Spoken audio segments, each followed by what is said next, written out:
We're looking for another leak, an underground water leak. We restored this water. It's an old spring system. We restored the pump, switches, controls, and we're pumping water from that spring up the hill from here. The first leak we found was right here close. It's about almost 300 feet straight up and about a half a mile up to the tank where this goes. So what we did is we turned on the pump and the pressure gauge only went up to 60, 62 or 63, and never made it to the tank. So that standing pressure right there, 60 pounds, translates to 138 feet straight up of elevation. 60 pounds times 2.31 feet per pound equals 138 feet straight up. So that would give you an idea of where the leak is up the hill. Now, if it was a small leak, the pump turns on and it might go way above 60 pounds pressure.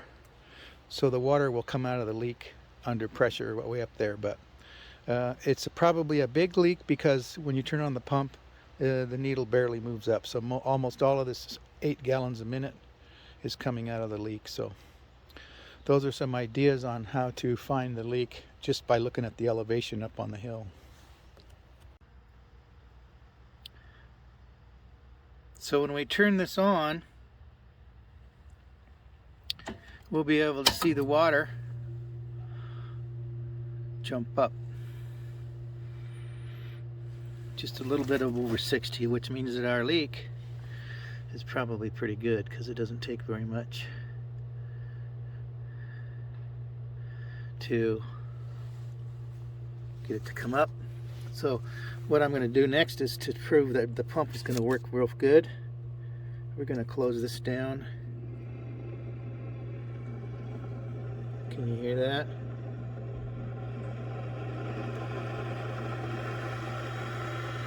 The pump is capable of 160 pounds pressure. So the pump tech just turned it off because it wasn't flowing any water. So the pump will pump way up the hill, but it's coming out down here at 60 pounds pressure. So you take your altimeter app, turn it on down here at the spring. It says 2192 is the one I like to go by, the barometric pressure. 2192. Sometimes it takes a minute for it to level out. We could walk up the hill 138 feet plus 2192, and that should be an area close to where the leak might be.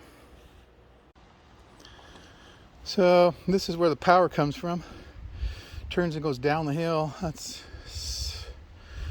400 or 500 feet down the hill. And we're crossing the road here, and somewhere up this hill mountain is where the leak is. It's about a half a mile altogether, half a mile or so, a third of a mile, 285 feet elevation. So here we are at the tank, and we turn the pump on at the bottom and no water comes up here into this tank.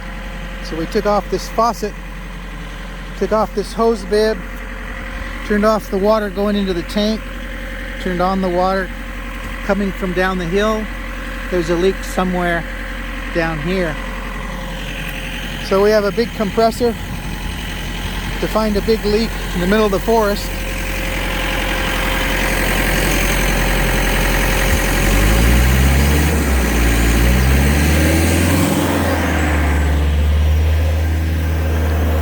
So now we're pumping air pressure down the hill, full blast. We can turn it off here. 40 pounds of back pressure.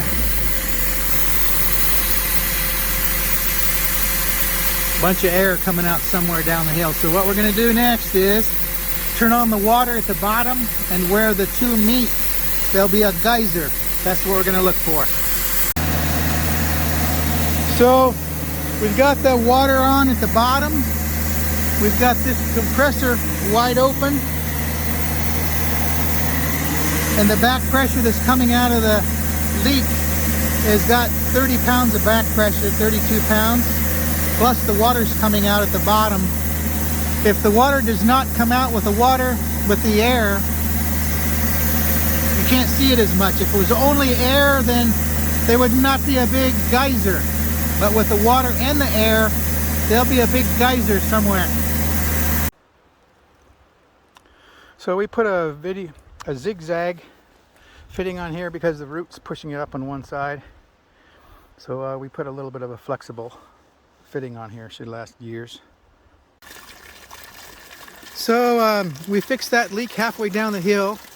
It was in between some redwood tree. The roots pushed the pipe apart, separated them about 4 inches. Got that fixed, let the glue dry for about 45 minutes.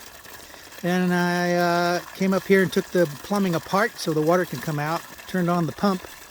It took about 15 minutes for the water to get here to displace the pipe full of air. So the pipe from the well was pumping water out of one end of the separated pipe, and then the other side was coming from up here at the top with this air pressure. So they never were really mixing anywhere to be able to make a geyser. So Anthony heard the rushing hurricane coming out of the pine needles underground, and that's where the noise came from. So you got to do it when it's real quiet. The trees are blowing in the wind right now. It would be a bad time right now to be able to do that, but earlier today it was quieter. So now we got the water coming up here. I'm letting it flush out a little bit before I put it into the tank. So we got success. That was the only other break.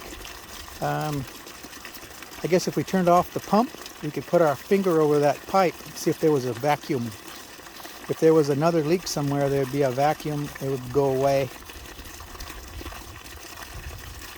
So I think we got her all fixed.